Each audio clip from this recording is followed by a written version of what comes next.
Well, when you talk about networks, immediately the first thing I go to is Ethereum versus Bitcoin. I know people are gonna hate this, but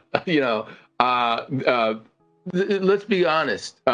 Ethereum, network effect wise, shit is happening in that space. Okay, faster than it was in the Bitcoin space. So that's telling you something. Yes. So when I look at the number of wallet addresses, active wallet addresses in Ethereum, and match them when Bitcoin was at the same phase, the actual speed of accumulation of wallet addresses in Ethereum is twice as fast. So it is getting network effects faster. The number of developers on the platform is miles more than the Bitcoin network. The number of applications is miles more. That doesn't mean Bitcoin is dead or there's anything else. It's serving a different purpose, and that's okay. And it will have some of the attributes of Ethereum, and that's okay. But the facts are the number of active addresses in Bitcoin is growing at 50% a year. I mean, that's huge. Ethereum is growing at 100% a year. And the entire space is growing at 113% a year. So Ethereum is basically doubling in its network effects versus Bitcoin, but arguably the network effects are more because of all of the other applications, the developers, and all the other parts of it. So yeah, I mean, this is a beast that is being unleashed, and the market's just starting to realize how powerful this is. And could Ethereum take some of the moneyness of Bitcoin, the store of value, as it pivots this 1559 token and the ETH 2.0 and the restricted supply and all of the other things, maybe the reduced gas prices? Well, yeah, I mean, I think you're going to see ETH outperform this whole cycle because of that. And again, we don't really know where this is all going. This argument's not going to be done in 2 years' time. There'll still be lots of protocols. There's another really super interesting protocol that's launching today, I think, called Definity. I don't own any of it, but this looks like it's absolutely monstrous. All the kind of people who should be invested in it have been invested. It's been developing for 5 years, and they've launched it with applications and showcases and everything. I don't even know what this means, but I think it's coming out worth $100 billion. I mean, at launch. I mean, oh my God. I mean, yeah. There's many of these things that are worth like $500 billion already, but this is huge. And it's come out of nowhere for most of us. Others obviously will know all about it. So we don't know where this is all going. I think of it as we're not fighting for pieces of the pie. We're creating a whole new pie, and it's bigger and bigger. And all of this is seeing network adoption. A bunch of it won't. But even bloody Dogecoin is getting network adoption on one side. We're not getting the other side yet. We're not getting many use cases. Sure, the Dallas Mavericks will take it as payment, but what if somebody does use it as a network for payment systems or builds another infrastructure on it? Then you've got all of these millions of users using it and investing in it. So, who the hell knows? All I know, it's going to happen fast. Well, when you talk about network effects, we already we went into the minefield of Bitcoin versus Ethereum. I want to go to something that's more interesting because you talked about it earlier. India. I'm thinking about emerging markets in general. So when we talk about the FANG-M, we're talking about Facebook, Apple, Amazon, Netflix. Although I don't know about Netflix in that category. Google and Microsoft.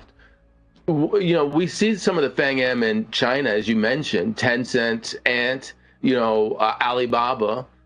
You mentioned one for India, but there are tons of potential FANG-M types network companies in the emerging markets. So when we look forward from an investing perspective, even from a traditional investing perspective, even if you're not looking at crypto, someone asks this question here, in fact. The question, let me see if I can find it here, is if crypto is the best macro play, should somehow crypto have an unexpected downturn for a long period of time, what is the second best asset to own macro speaking, and what would be the hedge for crypto? Okay, that's the question that Tom asks. I'm actually, shoehorning my thinking into that question about emerging markets. Isn't that a play from what Tom was saying? Let's say you don't like ARK Invest, right? Let's say you don't like that philosophy.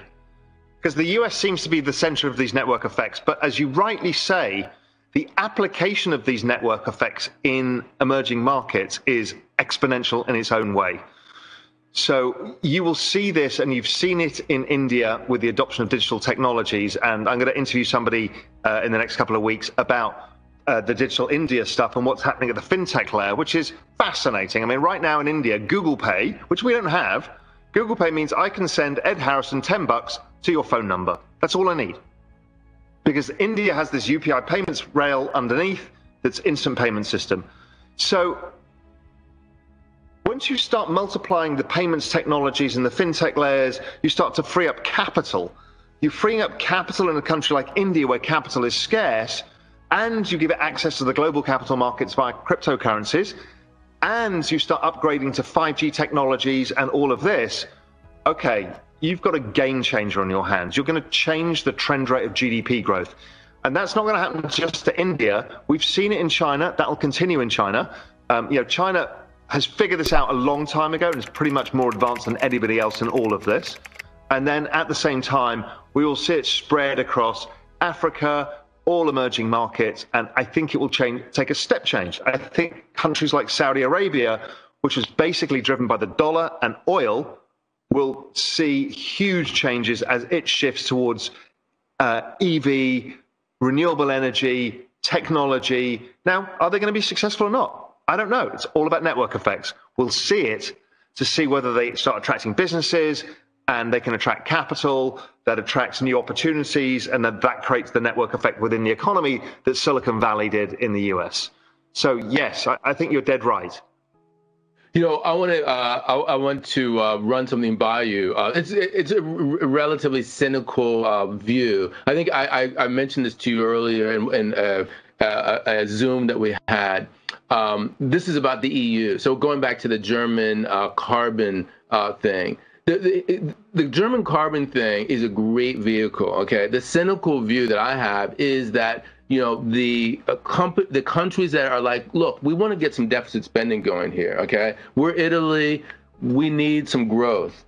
This is the vehicle to make that happen. So when we talk about the exponential age, and we talk about copper, and we talk about carbon credits, and we talk about EVs, this is what is going to allow the EU to come together to create Eurobonds, green Eurobonds, and it's also going to give the ability of Italy to deficit spend in a way that doesn't count against its 3% hurdle for deficits. This is something that Dario Perkins was telling me about earlier, is that he thinks that that's an idea that could gain traction. Of course it is, but why are they doing it? They don't want to spend just for the sake of spending. Why are they doing it? And the reason why they're doing it is their banks are broken.